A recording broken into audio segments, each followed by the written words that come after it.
בואו נדבר על הפיל שבחדר, הדבר הזה שנקרא הגירה, בדגש על הגירת החיות. כפי ששמתם לב, יש יותר אנשים שמשתפים את תהליך ההגירה שלהם על בסיס המקצוע שלהם, הלא הוא סיעוד.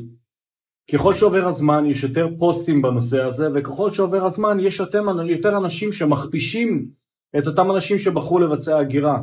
אנשים שבוחרים להעביר ביקורת על ההחלטה. אז קודם כל בשביל אותם אנשים, קולגות למקצוע, דבר ראשון תפרגנו. דבר שני, אם אין לכם מה להגיד, משהו חכם להוסיף, אל תדברו.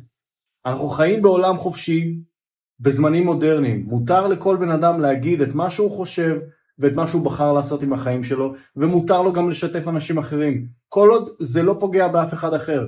וזה לא, סיפורי הגירה לא פוגעים באף אחד. הפוך, הם אמורים לתרום לקהל שמקשיב. אז בבקשה, תהיו נחמדים, תהיו קולגיאליים, אם יש לכם דברים לשאול